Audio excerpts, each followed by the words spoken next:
Before we dive into the story, don't forget to like the video and tell us in the comments where you're watching from. The wind had been pressing against the cabin for hours, slipping through the narrow gaps in the old wooden boards and carrying the sharp smell of frozen earth. Elias Thornton stood near the stove, rubbing warmth back into his hands while the lantern on the table flickered with each draft. He kept the room dim to save kerosene, the light stretching just far enough to touch the door and the stack of firewood beside it. When the wind rose again, rattling the latch, he decided it was time to bring the last of the wood inside before the cold grew worse. He pulled on his coat, feeling the familiar stiffness in his left shoulder from a years-old injury, and walked toward the door with slow, measured steps. He didn't hurry anymore. Life out here had stripped the rush out of him. Before opening the door, he paused out of habit, listening. Nothing but the wind scraping over the roof and the faint creak of tree branches. He unlatched the door and opened it just wide enough to slip through, and that was when he froze. A shape lay slumped against the step. At first, he thought it was a bundle of old cloth blown by the wind. Then the lantern light stretched across the doorway, touching skin, tangled hair, and the trembling rise of a breath. A woman. Elias set the firewood down so quickly that one piece rolled across the floor. He crouched, the cold biting through his knees as he leaned closer. The woman lay curled on her side, one arm tucked under her, the other extended toward the threshold, as if she had been reaching for the door when her strength failed. Her bare feet were scraped raw, the skin cracked from cold and rough ground. The hem of her dress was torn, the dirt ground into the seams. Her face was half hidden by her hair, but he saw her eyelids flutter when he touched her shoulder with the back of his hand. Her skin was cold enough to make him tense. "Ma'am," he said, voice quiet but firm, meant not to startle. "Can you hear me?" Her eyes opened a little, unfocused at first, then widening with fear the moment she saw him. She tried to push herself up, but her arm shook uncontrollably, and she couldn't lift her own weight. Panic flashed through her expression, a short, sharp reaction that reminded Elias of someone running too long with no rest and expecting the worst from whoever found them. "It's all right," he said, keeping his voice steady and low. "You're safe. I'm just getting you out of the cold." He slid his arms under her carefully, noting how light she felt, how she flinched when his hands brushed the rope burns on her wrists. Her breath came fast and uneven, like she feared each second would end in pain. Elias lifted her inside, adjusting his grip when she sagged against him. A wave of cold air followed them through the doorway as he carried her toward the bed near the stove.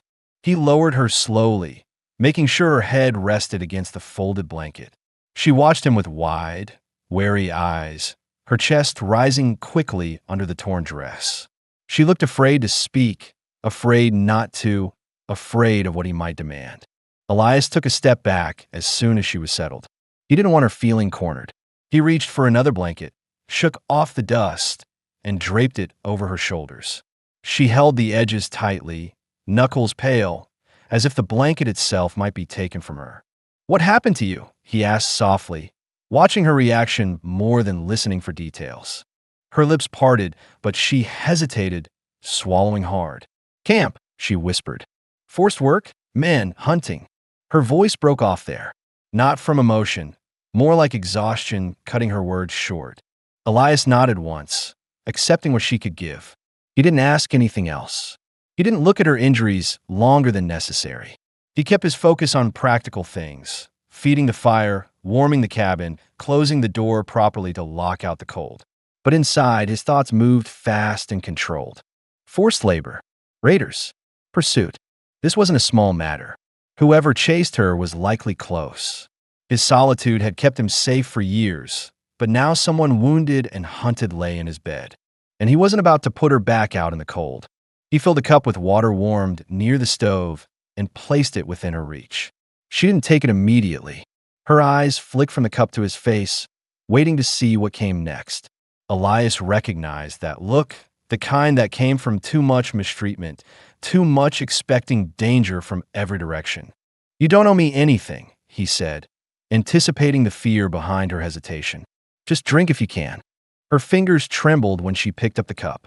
She sipped slowly, coughing once as the warm water hit her throat. Elias watched the rise and fall of her breathing, noting how each inhale steadied a little after the water. When she lowered the cup, her gaze drifted across the room. She took in the layout, the stove, the table, the door, the rifle in the corner, and he could almost see her measuring the distance, checking escape routes, preparing for the worst. It was the same kind of thinking he lived with every day, though for different reasons. He sat on the edge of the chair, near the table, not facing her directly, giving her enough space to feel the room wasn't closing in on her. She pulled the blanket closer and asked, voice barely audible, "You won't hurt me?" "No," Elias said simply. "Not ever." The certainty in his tone surprised even him, but he meant it fully. Asha's shoulders lowered slightly, not relaxed but less rigid.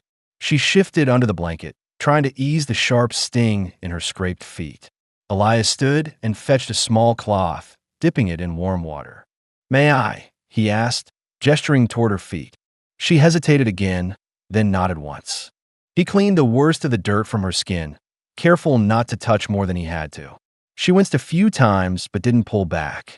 The longer he worked, the more her breathing slowed, fear giving way to exhaustion. "Rest," he said quietly. "You're safe for now." She lay back against the pillow, her eyes drifting closed but opening every few seconds as if checking he was still across the room and not closer. Elias returned to the table, watching the frost creep across the window as the storm outside strengthened.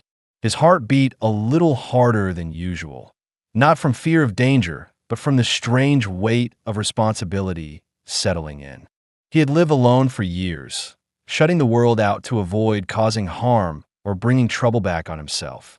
Now, a half-frozen woman lay in his bed, hunted and terrified, and he was the only barrier between her and whatever she had escaped. He didn't know what tomorrow would bring, but tonight, he knew one thing with absolute clarity. He wouldn't let her die at his doorstep. A faint gray light pushed through the small window by the time Asha woke. The inside of the cabin was warmer than the night before, the steady crackle of the stove filling the silence with a calm, rhythmic sound. For a moment, she didn't remember where she was. Her body tensed, her breath catching her throat, her eyes scanning the room fast. Door, table, stove, shadows. Then she saw Elias. He was standing near the stove, sleeves rolled up slightly, stirring something in a tin pot with slow, even movements. He wasn't looking at her. He hadn't noticed she was awake yet. His posture was quiet, settled, as if he had been standing there for some time, without rushing through anything. Asha pushed herself up on her elbows. The blanket slipped slightly, and she grabbed it fast, pulling it to her chest. The motion made the mattress creak. Elias turned at the sound, and their eyes met. "You're awake," he said, tone steady, not surprised or overly gentle, just clear and calm. "How are you feeling?" She shifted against the pillow, testing her arms, her legs. Everything ached in a dull, constant way. "Hurts," she admitted. Her voice was rough, still carrying the dryness of last night's struggle. He nodded once. "Pain means you're warming up. Better than how I found you."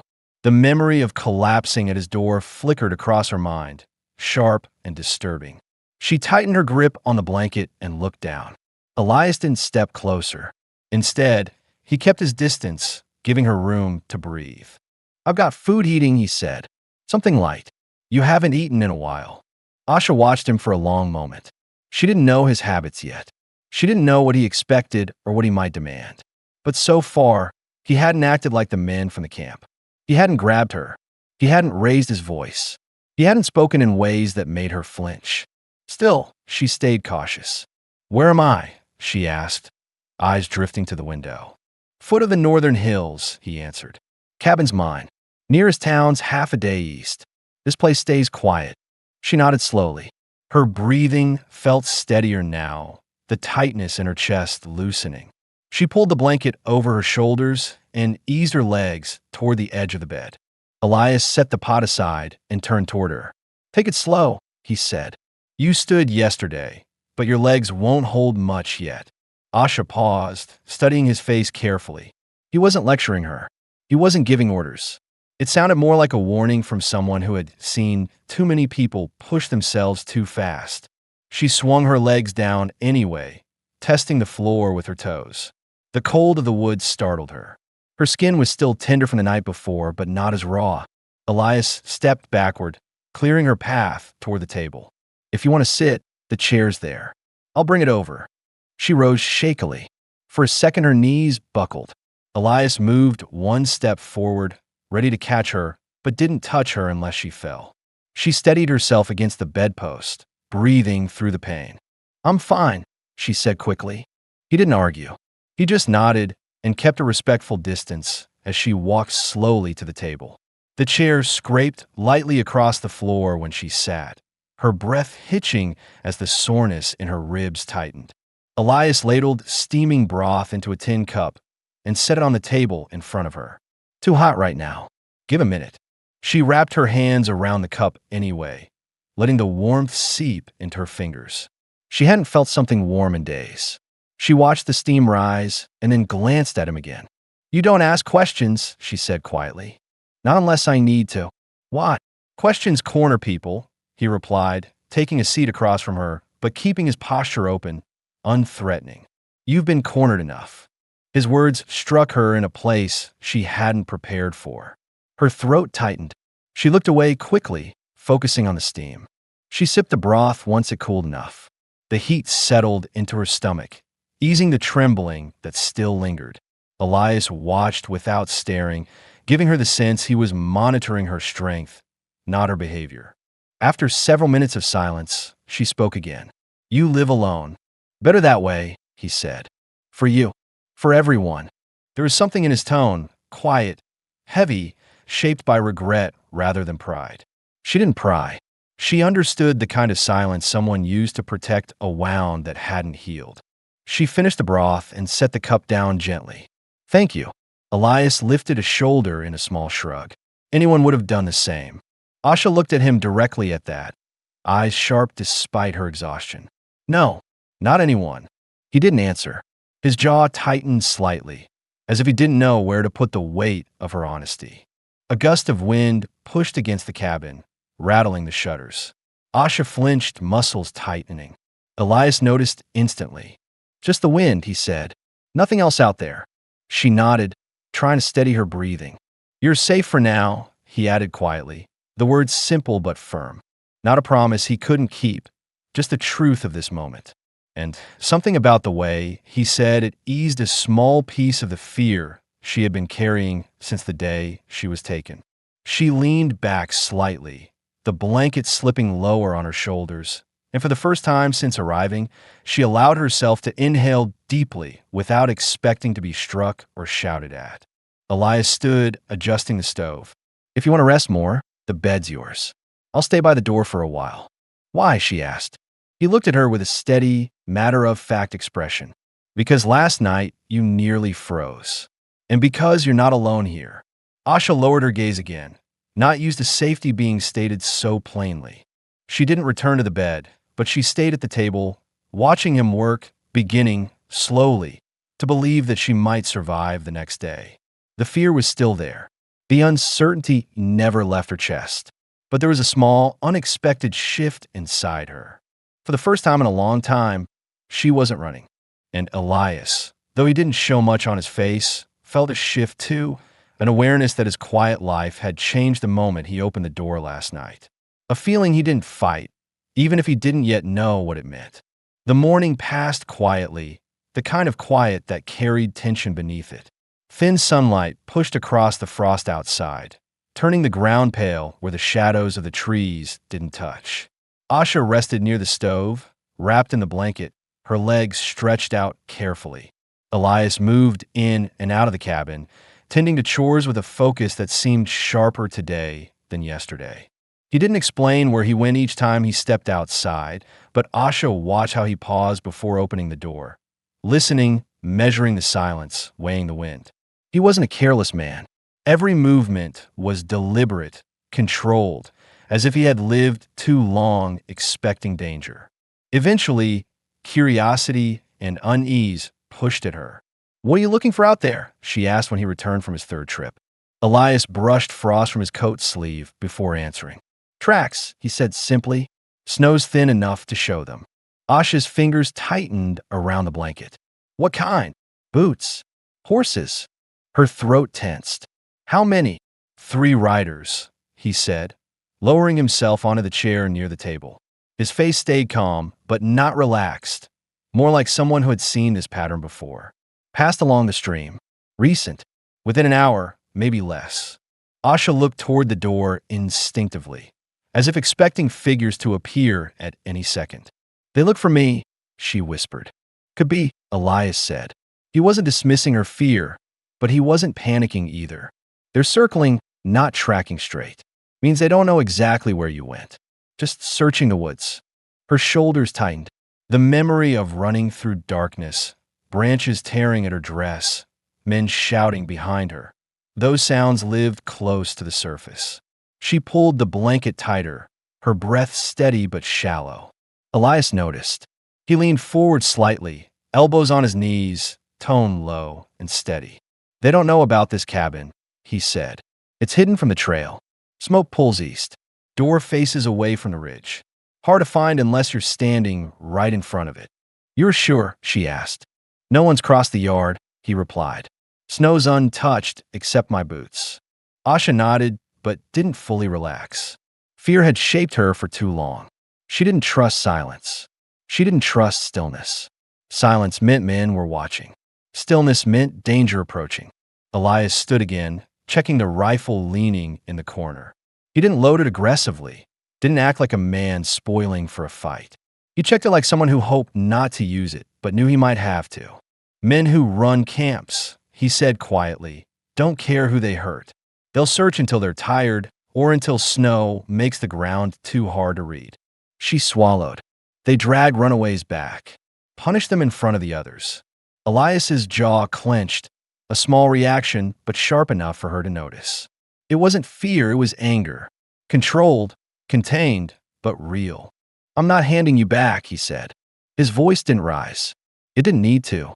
The certainty in his words reached her more deeply than shouting ever could. Asha took a slow breath, trying to steady the shaking that had crept into her hands. She hated how her body reacted to fear before her mind did. She hated looking weak. But Elias didn't stare at her shaking fingers. He didn't make her feel ashamed of it. He moved toward the window, lifting the corner of the curtain just enough to see outside. The snow glowed faintly beneath the trees. No shadows moved. "While I was out there," he said quietly, "I saw prints heading north, then looping back. They're sweeping the area, but the trail doesn't lead here. For now," she said under her breath. He dropped the curtain and faced her. "For now is what we work with." She studied him for several long seconds. He didn't pretend there was no danger. He didn't pretend this was simple. But he also didn't look scared. He looked prepared. She pulled her legs up onto the bed, sitting cross-legged under the blanket. Her voice softened. "You risk yourself by helping me." Elias didn't answer right away. He sat across from her again, rubbing his hands together to warm them. When he finally spoke, his voice was quieter, almost thoughtful. "I've lived with worse odds," he said, "and I'm not about to leave someone out there to freeze or get dragged back." Asha lowered her gaze. Something about the way he said it made her chest tighten, not from fear this time, but from a stirring she didn't quite recognize. Gratitude mixed with disbelief, and it unsettled her in a different way. "Men at the camp," she began, stopping to gather her breath. "They took everything. My clothes, my name, my voice. I did not think anyone would help me again." Elias looked down at the floor briefly, then back to her. "Helping you doesn't cost me anything worth holding on to." Her eyes lifted, searching his face for something. Intentions, deception, obligation. But she found none. Just calm, steady resolve.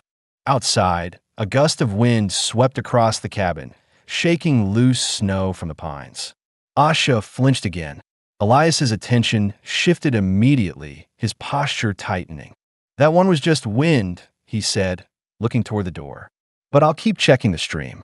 If tracks come closer, we'll know." "Wait," she repeated softly. He met her gaze. "I'm not going anywhere." For a moment, Neither spoke. The stove crackled, splitting a log in two.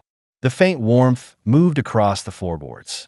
Asha exhaled slowly, releasing a part of the fear she had been gripping since she escaped. The danger wasn't gone, but for the first time in a long while, she wasn't facing it alone. Snow from the night before still clung to the ground in thin patches when morning came again, bright enough to soften the shadows around the cabin, but cold enough to sting the air each time the door opened. Elias stepped outside early, boots crunching across the frost, and began splitting wood with steady, controlled swings. Asha watched him through the slightly parted curtain, her breath warm against the cold window pane. He moved with a rhythm she didn't fully understand, slow, deliberate, as if the work grounded him.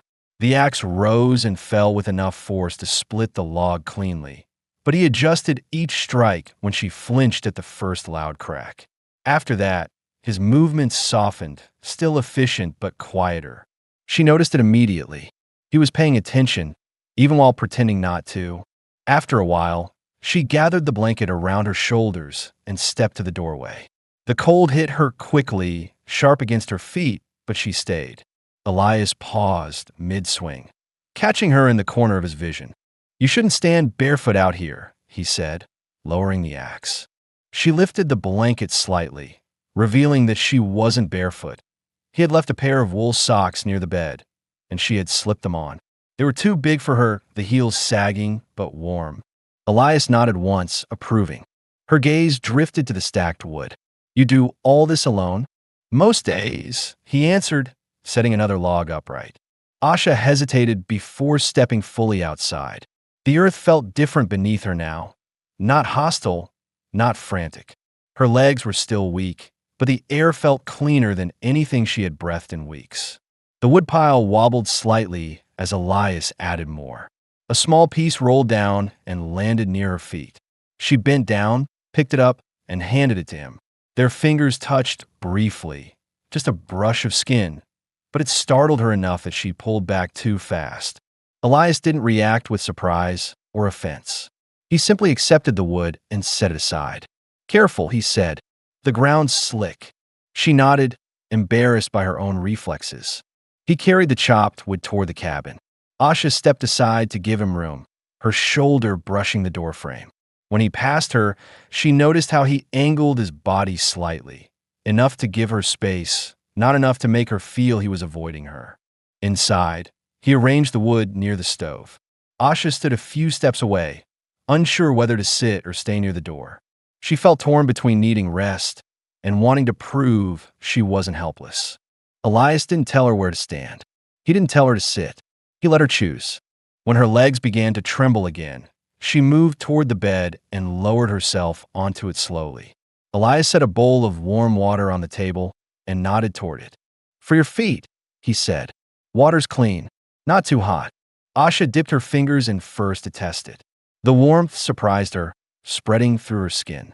She lifted one foot carefully and began to clean the dried dirt from her heels and ankles.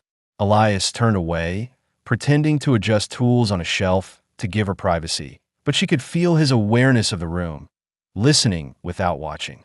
"You give space," she said quietly, not sure why she needed to say it aloud.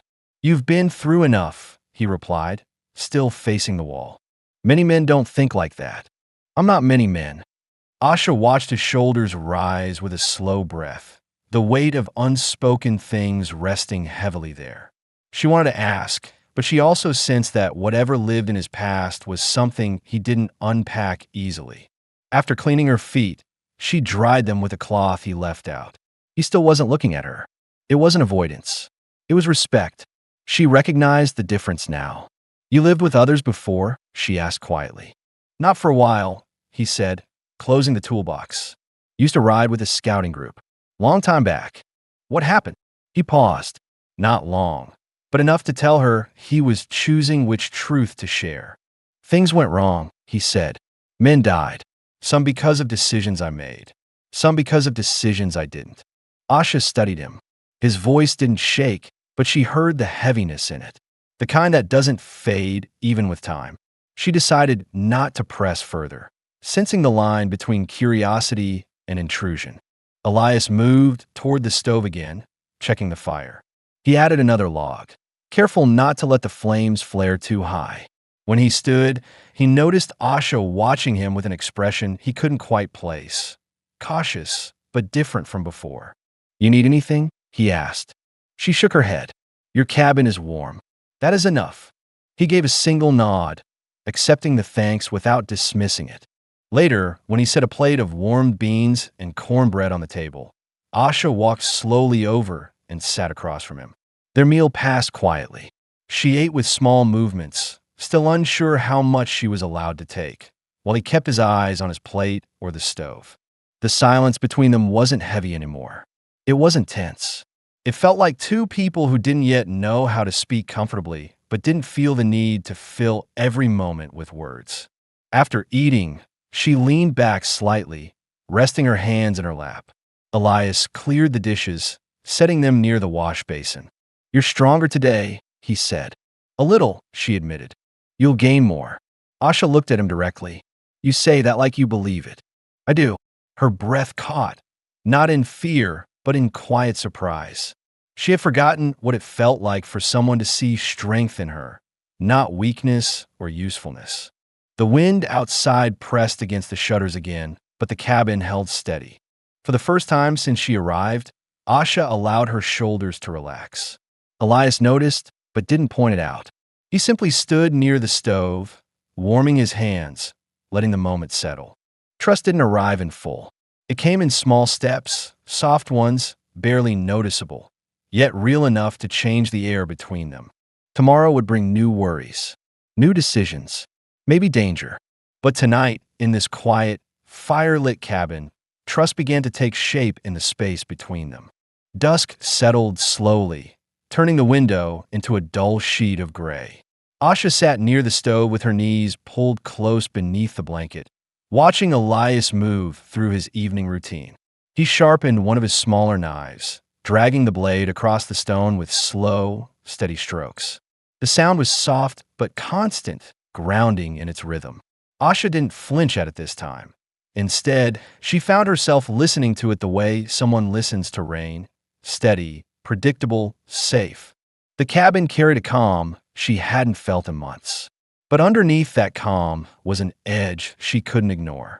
She kept glancing toward the door, her breath tightening every time the wind pushed against the shutters.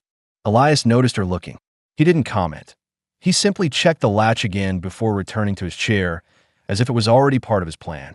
When the sharpening finished, he wiped the blade and set it aside. Asha's voice broke the quiet. "Do you think they come tonight?" she asked. He didn't answer immediately. His eyes shifted to the window, the pale square of dying light. "Hard to say," he said finally. "If they track you close, they'll keep moving. But riders don't like searching in the dark. So they wait. Most men do." Asha lowered her head, pulling the blanket tighter. The fire popped, sending a small spark up the iron pipe. Elias watched her silently, seeing the tension settle in her shoulders. He knew that kind of fear that stayed awake even when the body wanted sleep. "You can lie down if you want," he said. "I'll stay awake a while." She shook her head. "If I sleep now, the dreams come." Elias's brow tightened slightly. "You had some last night," he said. "Woke up fast." She looked at him, surprised he remembered. "I try not to make sound." "You did, but it's all right." Asha turned her face toward the fire, the heat soft against her cheek. She didn't like talking about the camp, the smell of sweat and dirt, the shouts, the way the guards enjoyed the fear more than the work. She swallowed hard, pushing the thoughts down. The cabin felt warmer than last night, but her hands were still cold. She rubbed them together slowly. Elias stood and took one of the blankets from the foot of the bed, placing it around her shoulders without touching her more than necessary. "You're shaking," he said. "It's not the cold." He didn't press her. He didn't ask what caused the shaking. He just stepped back to give her space. The sky outside dimmed completely, leaving only the lantern and the fire to light the room. Asha tried to breathe slower, steadying the jumpy rhythm in her chest. The quiet between them wasn't uncomfortable, but tonight it felt different, heavier, tied to something neither could see, but both could feel approaching. After a long while, she spoke again. "When you went out earlier, To look for tracks? Did you think they were close? Elias rubbed a hand along the back of his neck. I did, he admitted. Not close enough to see the cabin, but close enough I don't like it. Asha stared into the flames, the orange glow reflecting in her eyes. If they find this place, they won't leave us alive. They won't find it. You don't know that. He stepped closer, but not too close. Just enough that his presence felt steady beside her. I know they'd have to cross half a mile of heavy trees to even see the chimney. And I know every track within 100 yards of this cabin. You sound certain. I have to be. Asha studied him quietly. His face was calm, but the calm wasn't careless. It was a calm built from years of experience, from surviving mistakes he didn't talk about. She realized then that his silence wasn't emptiness. It was discipline. After a moment, she lowered her gaze. Last night when I woke, I thought I was still in the camp. I figured, he said gently. You were scared. I hate that they still live in my head, she whispered. Elias sat slowly in the chair beside her, hands hanging loosely between his knees. He didn't look at her directly when he spoke. Takes time, he said. Fear sticks longer than it should, but it doesn't stay forever. Asha watched him quietly, trying to understand him. How do you know? He hesitated, just for a breath. I've lived with things, he said. Still do. She waited for him to continue, but he didn't. His eyes were hard on the fire, jaw set, shoulders tight. She sensed he wouldn't say more, not tonight. The quiet stretched again, but it wasn't empty. It was filled with two people trying to hold themselves steady in a world that had hurt them both in different ways. Somewhere outside, a branch snapped under the weight of snow. Asha stiffened instantly, her breath catching. Elias stood in one smooth movement, grabbing his coat and stepping to the door. He didn't open it yet. He pressed his ear against the wood, listening. A long pause followed. Then he stepped back. Just a buck, he said. Heavy. Broke a low branch. Asha's shoulders dropped a few inches, but not all the way. Elias returned to the table, lifting the lantern's wick slightly to brighten the room. You should rest, he said. So should you, she replied. He allowed a faint exhale, almost a tired laugh, but not quite. Later, I'll keep watch first. Asha hesitated. She didn't want to lie down. She didn't want the dreams to grab her again. But the blanket, the heat, and the exhaustion pulled at her like gravity. Slowly, she rose from the chair and walked to the bed. She lay on her side, facing the stove, watching Elias sit back down at the table, his silhouette framed by lantern glow. His posture was alert but calm, one hand resting near the lantern, the other on his knee. Before closing her eyes, she whispered, I trust you. Elias didn't move, but his expression changed. Something small, something she couldn't see in the dim light. He kept his voice low. You're safe here, he said. I'll make sure of it. Asha let her eyes drift closed, each breath growing slower. She didn't fall into deep sleep, but she slipped into the kind of rest that happens when a body finally stops fighting for a moment. Elias kept watch long into the night, listening to the quiet, watching the door, knowing danger hadn't left the valley. But for now, she was breathing steady. For now, she was alive, and he would guard that as long as he needed to. The morning broke cold and colorless. A thin sheet of frost coated the ground, turning the cabin's doorstep white. Elias stepped outside before Asha woke, the air biting sharply at his face as he scanned the clearing. He moved with the cautious gait of a man who expected trouble but refused to show fear of it. His boots sank slightly into the frozen soil near the stream, and that was where he saw it. Fresh impressions pressed into the half-thawed ground. Boot prints. 3 sets. Deeper than yesterday. Closer. He knelt, his breath forming a pale cloud as he studied the marks. The soil around them was disturbed in a circle, men turning, pausing to look around. Searching. Elias straightened slowly, jaw tightening. This wasn't chance wandering anymore. This was tracking. He returned to the cabin without making noise, closing the door quietly behind him. Asha was sitting up on the bed when he entered, her hair loose around her shoulders, her expression alert the moment she saw his face. Something inside her recognized the change in the air before he spoke. You found something, she said quietly. Elias hung his coat on the peg and stepped closer to the fire, warming his palms before speaking. His voice came out calm, but underneath it lay tension she had not heard before. They were near the stream, he said. 3 men. Same prints as yesterday. Asha's fingers dug into the blanket, her knuckles turning white. How close? Close enough to see the pines behind the cabin, he answered, but not close enough to see the roof. She swallowed, her throat tightening. They searched for me. He didn't soften the truth. Yes, they're sweeping the woods. Slow and steady. That means they haven't given up. Asha's eyes darted toward the door, toward the window, toward every gap that might let danger through. She wrapped the blanket tighter around her shoulders, the movement small and controlled, but Elias could see the tremor beneath it. He moved the stool closer to the bed, sitting with one hand braced on his knee. I don't think they know where you ran.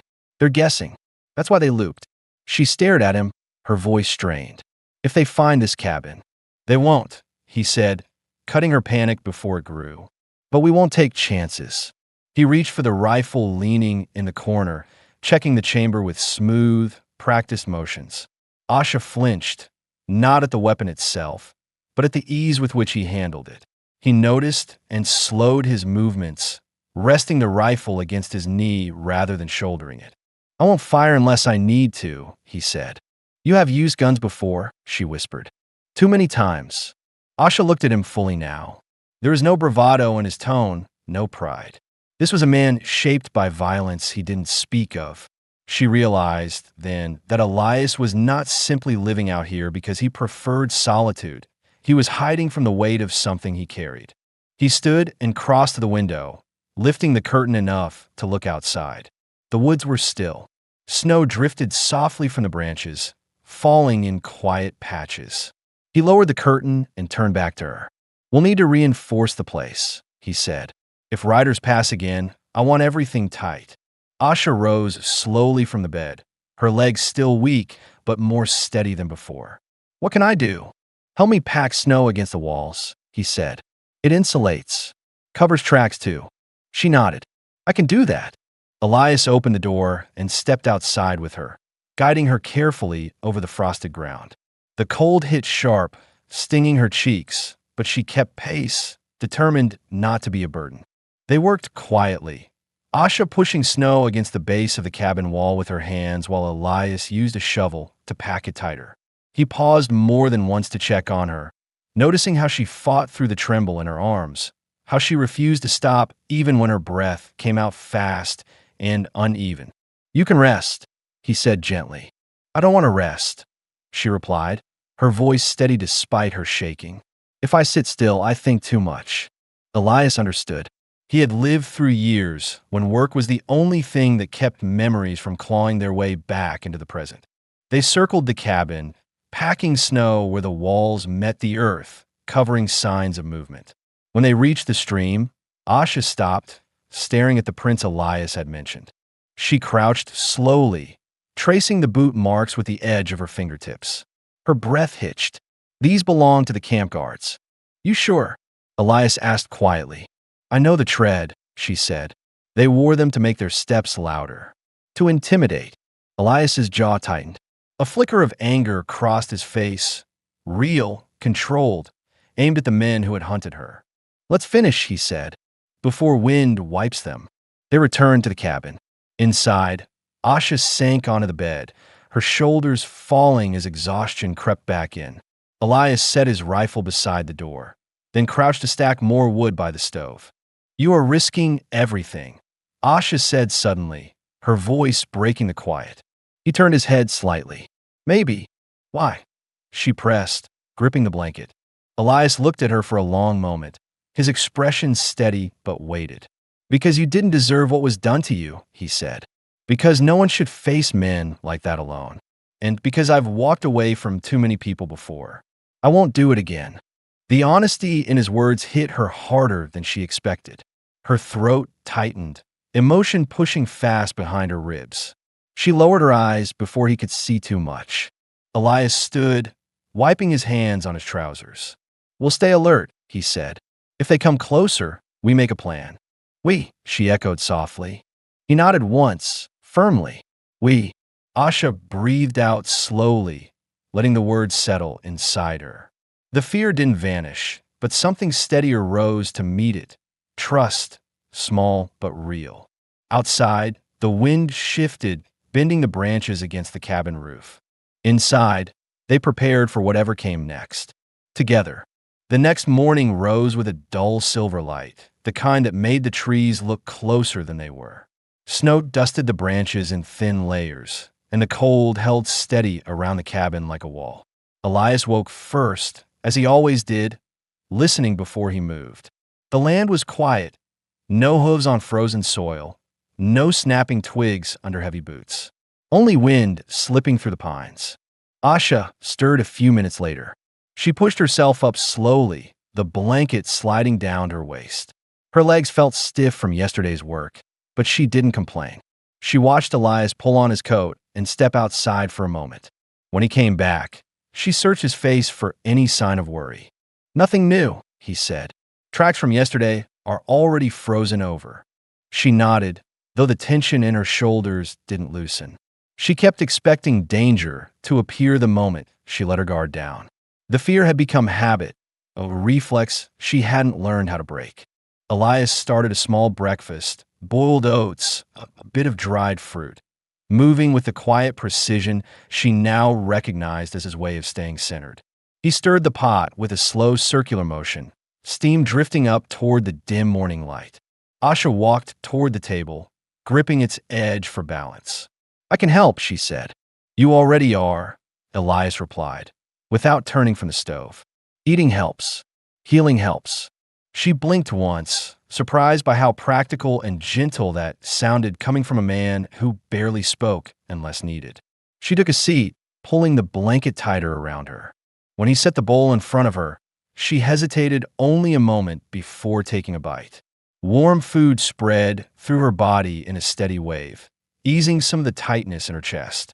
After they ate, Elias gathered tools from behind the door. "We'll work inside today," he said. "Weather's turning.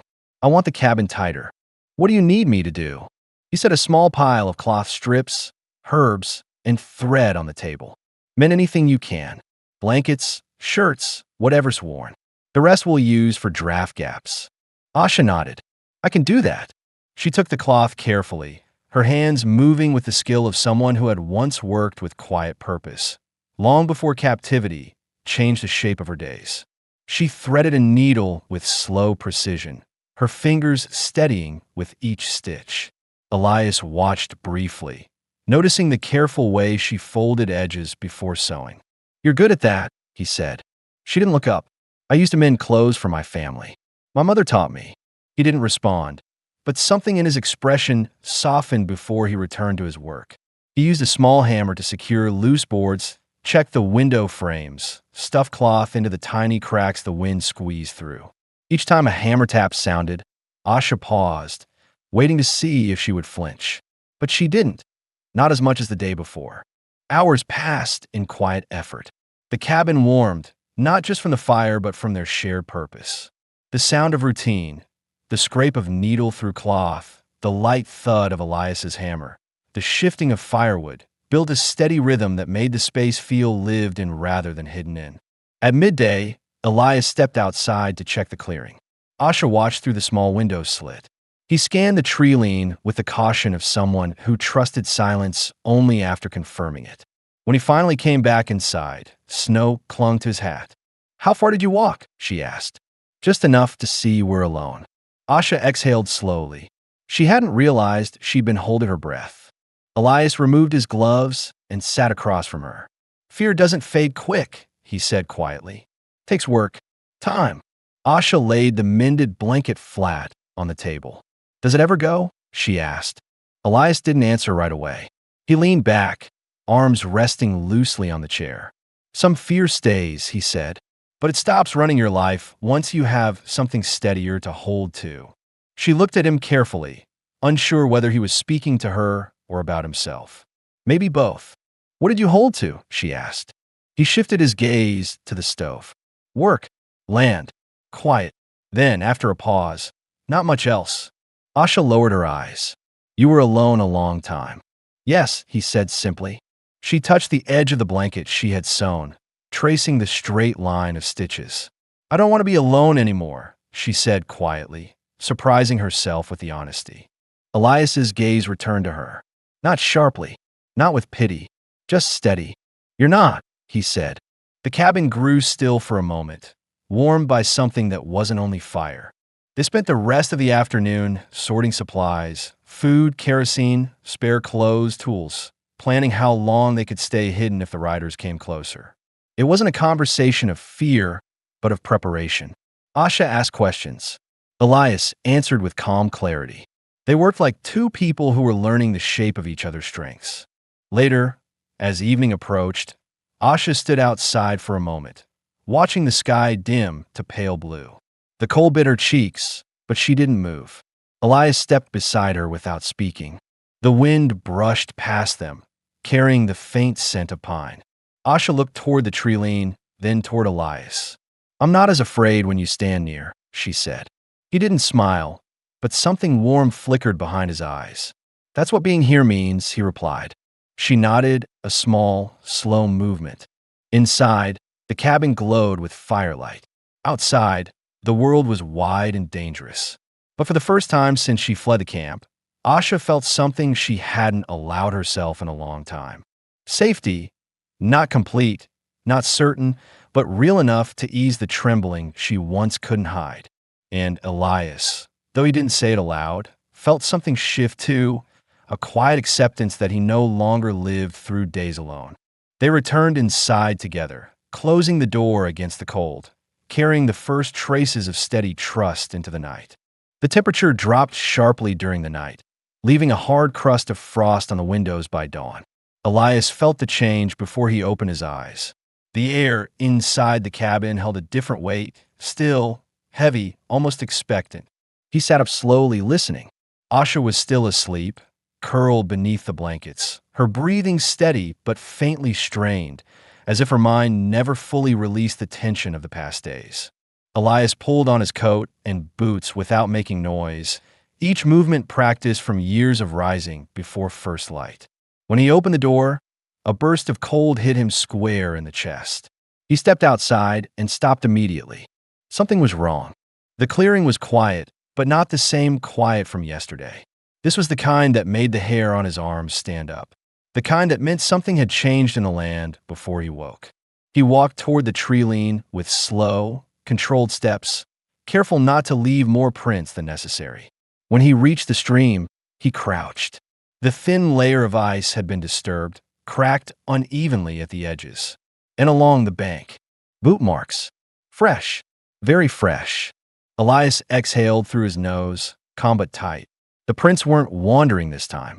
They were purposeful, angled north to south in a direct line. Searching, yes, but confident now. Hunting with clearer direction. He scanned the forest. No movement, but the tracks told him enough. They were getting closer. When he returned to the cabin, he closed the door quietly, but Asha was already awake. She sat on the bed with the blanket draped over her shoulders, eyes alert. She had heard the way he paused at the entrance. She had felt the shift. What did you find? She asked. Elias pulled off his gloves and set them on the table. He didn't speak until he looked directly at her. Riders came through again, he said. Closer this time. Close enough. I heard the ice break before dawn. Her lips parted, but no sound came out first. Then she whispered, they will find us soon. Not yet, he said, but his tone held less certainty than the days before. Asha pulled her knees to her chest, gripping the blanket tightly. They don't stop. If they lose someone, they search until they catch even a hint of trail. She swallowed. I learned that quickly in the camp. Elias sat in the chair across from her, elbows on his knees. They don't know about this cabin, he said. We still have time to stay ahead of them. You sound calm, she said, her eyes searching his face. But your shoulders, they're tight. He almost smiled. Not outwardly, but in the faint shift of his expression that showed he recognized she had begun reading him more accurately. I'm thinking, he said, not panicking. Thinking helps us stay alive. Asha looked toward the window slit. Her voice dropped into a low whisper. If they catch me, they won't. You say that. Because I mean it. His tone didn't rise. It was steady, solid, the kind that didn't need force to carry weight. Asha lowered her head, trying to calm her breathing. She hated how fear crawled into her chest without permission, how it made her hands tremble even when her mind told her to stay strong. Elias stood and walked toward the shelves where supplies were kept. He pulled down a small sack, checked its weight, then began setting aside items: dried meat, a tin of beans, matches, rope, a blanket. Asha watched him, confused at first. "What are you doing?" she asked. "Preparing," he said simply. "If riders sweep this valley again, we move to the ridge trail. There's a hollow up there where they won't track us." "Move?" she repeated in a small voice. He nodded. "If it comes to it." "Not yet." Asha looked around the cabin, the fire, the bed, the walls that had kept her warm for the first time in months. "This place feels safe," she whispered. "For now," Elias replied. She held her breath for several seconds, then forced herself to release it. "If we go, I slow you down. I can't move fast. I'm not leaving you behind." Asha blinked hard, her throat tightening. The certainty in his voice felt unreal, so different from the cold indifference of the guards, so different from the hollow cruelty of men who took pleasure in fear.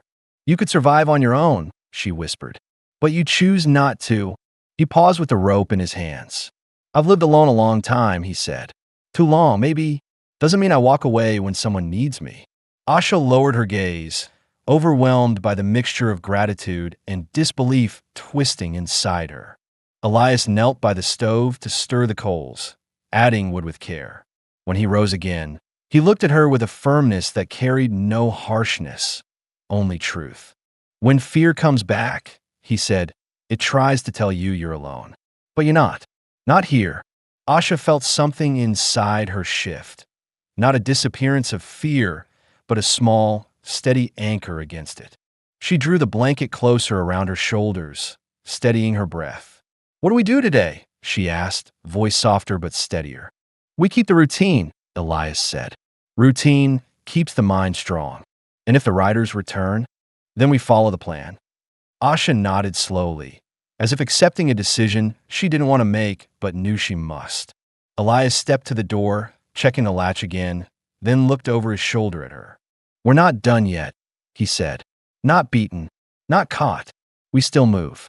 We still think. We still choose." Something in his voice, quiet, grounded, unshakable, pulled her back from the edge of panic. She stood from a bed, her legs steady enough. "Tell me what to prepare," she said. He gave a single nod, acknowledging her strength without calling attention to it. They spent the rest of the day gathering necessities, securing tools, packing food, checking the path behind the cabin. Each task tightened their bond in small, unnoticed ways. Cooperation, glances exchanged without speaking, trust built one careful moment at a time. As evening arrived, Asha stood beside Elias at the window slit, both watching the tree lean as the light faded. Asha whispered, "If they come, we go together." "Yes," Elias said. "Together." The fear still lingered, but now it had something to stand against. Not hope. Not yet. Something quieter. Stronger. Trust, growing in the silence between them, steady despite the danger closing in. The next morning came without color. The sky was pale and washed out, the light barely pressing through the trees. The air held that stillness that arrives before something shifts, a kind of quiet that pressed against the cabin walls. Elias felt it immediately. He stepped to the window slit, even before putting on his boots. Asha sat up on the bed, sensing the tension in his posture before he said anything. "What is it?" she asked, her voice thin with sleep and worry. Elias didn't answer yet. He lifted the curtain just enough to look into the clearing. Long, parallel cuts in the snow caught his eye. Horse tracks, fresh, slicing across the frost in a way that hadn't been there yesterday. He let the curtain fall. "They've started sweeping closer," he said. "Too close. 3 riders, maybe 4. Asha tightened the blanket around herself. "How far?" "Half a mile," he replied. "Maybe less. They didn't cross the yard, but they're getting braver. They're looking for sign, and they're not guessing anymore." Asha rose unsteadily to her feet. "We leave now." Elias nodded once. Before they make another pass. Ridge Trail is narrow but hidden. They won't follow right away. Her heart beat hard in her chest, but something steadier sat underneath the fear, trust in the man standing in front of her. A man who hadn't once raised his voice at her, hadn't demanded anything, hadn't stepped into her space unless she asked. A man who chose to help her. She gathered her patched dress, wrapped the blanket around her shoulders, and slipped on the oversized wool socks. Elias moved across the room, collecting the supplies they prepared, a small bundle of food, a coil of rope, flint, and a thin bedroll. He handed her a canteen. "Drink now," he said. "You'll need it." Asha obeyed without hesitation. When she finished, he helped her wrap the water-soaked rope burns around her wrists with cloth he had cut the night before. His hands were steady, careful not to apply pressure. She watched his face while he worked, focused, quiet, no trace of impatience. "Does it hurt?" he asked. "It hurts less when you bandage them," she said truthfully. He tied the last knot gently and stepped back. "Stay close to me on the trail. Some parts are narrow. If you slip, I'll catch you." Her breath trembled. "You always say things like they are certain." "That's because they are."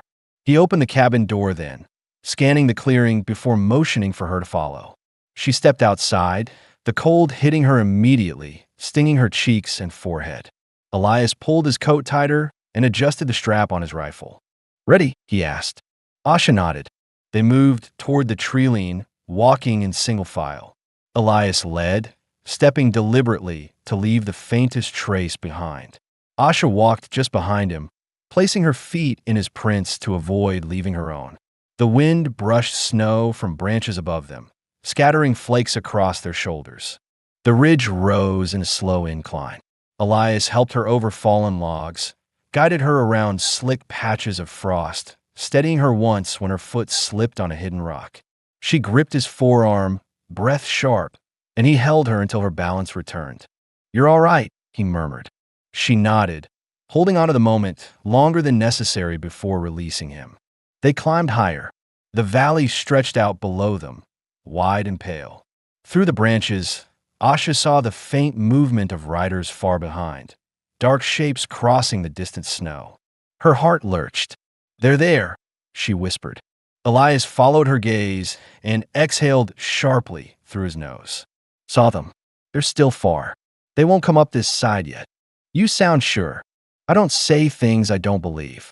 They continued climbing until the trees thickened again, creating a natural curtain of pines and brush.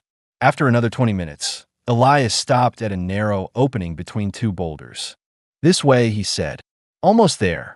She squeezed through the gap, brushing dirt from her dress as she stepped into a small clearing tucked between rocky outcrops.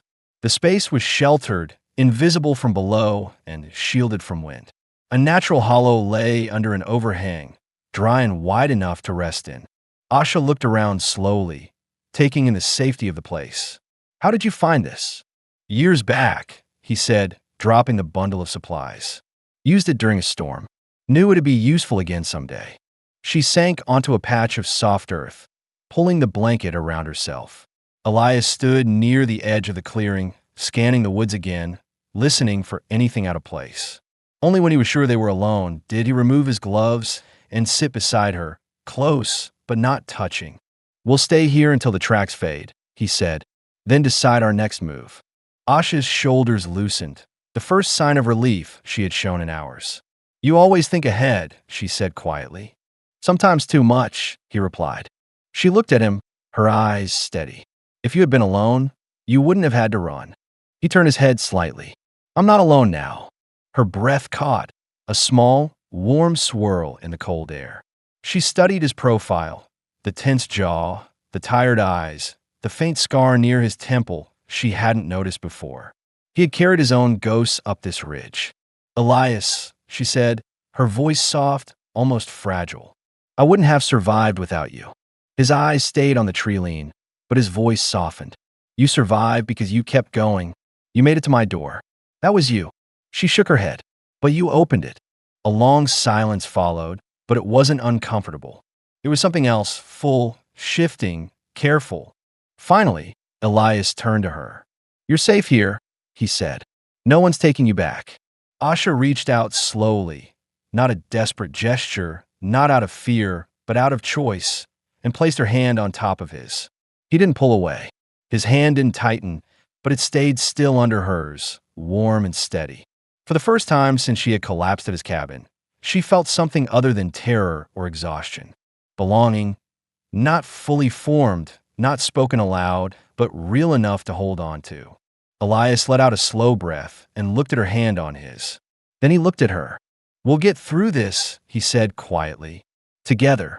Asha nodded. Together. The cold wind passed above them, but the hollow stayed still. Two people sitting side by side, danger behind them, a new beginning forming in the silence ahead. The morning light reached the hollow slowly, slipping across the ridge in pale streaks and settling over the small clearing where Elias and Asha had rested through the night. The air was cold, but not biting, the kind of cold that felt honest and predictable, a cold they could work with. Asha woke first. She blinked slowly, taking in the rock shelter above her, the soft earth beneath her, and the man sitting only a few steps away. Elias was already awake, boots planted firmly, hands resting loosely on his knees. He hadn't slept much, she could tell, but his posture wasn't tense anymore. It was watchful, steady, certain. Her voice was soft when she spoke. Did they come back? No, he said. Trail stayed quiet. No signs near the ridge. Relief softened her shoulders. For the first time in days, her breath didn't tremble. Elias stood, stretching his stiff back before offering her a hand. Asha hesitated only a heartbeat before taking it. His grip was gentle, steadying her as she rose to her feet. Her legs still shook, but not from fear, just fatigue. We'll make camp here for a while, Elias said. Cabin's too risky, but this hollow will do fine until the riders pass south. Asha stepped out of the shelter and looked at the clearing, quiet, private, almost peaceful. Frost clung to the edges of the rocks, and sunlight filtered through tall pines, painting the ground in shifting patches of gold. This can be a home, she asked quietly. For now, he said. Then, after a breath, and maybe longer, she turned toward him, studying him carefully. Elias wasn't a man who spoke lightly. Everything he said came from someplace real, someplace he rarely showed. The certainty in his voice warmed her more than the sun touching her shoulders.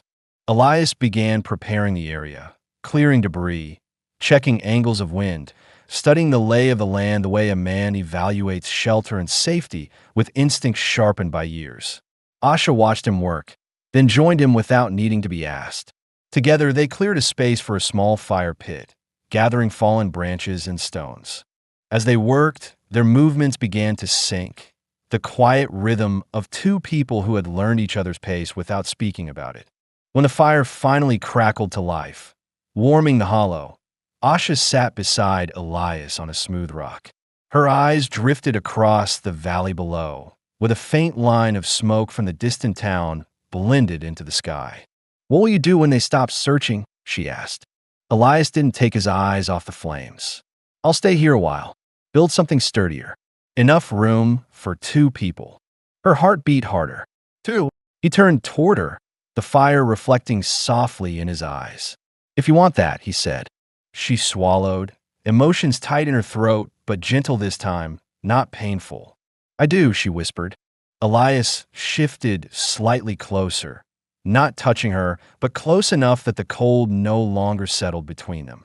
His voice was calm when he spoke, but there was a roughness to it, like someone used to saying words he meant deeply. I don't want you running anymore, he said. Not from them, not from anything. If you choose to stay here, I'll make sure this place stays safe. Asha lowered her gaze, her voice trembling with sincerity. I don't want to leave. Not now. Not ever. Something eased across Elias's face. Relief mixed with a quiet joy he didn't know how to show fully. He lifted his hand slowly, giving her time to pull back if she wanted. She didn't. She placed her hand gently in his, their fingers lacing together in a way that felt natural, not forced. I never thought I would feel safe again, she said softly. But with you, I do. Elias breathed out slowly, a long breath that seemed to release years of tension. "Then we'll make a life here," he said. "A real one." She leaned her head gently against his shoulder. He didn't move at first, surprised by the contact, then shifted enough to support her fully.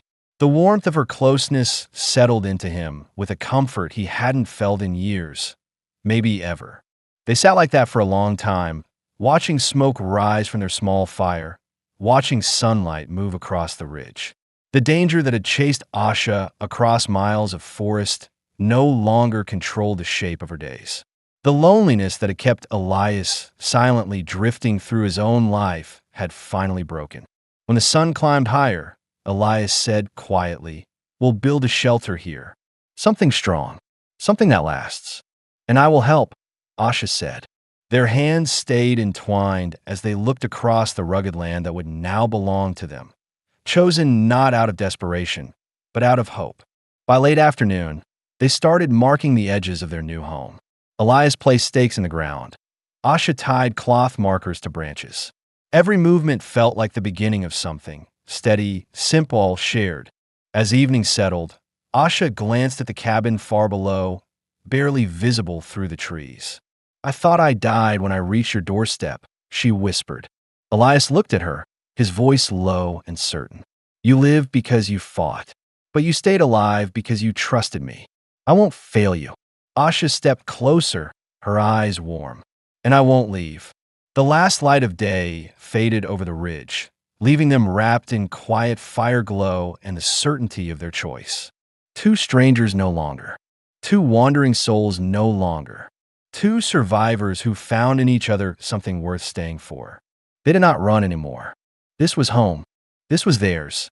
And together, they stepped into a future finally free of fear, built on trust, warmth, and a bond that would endure.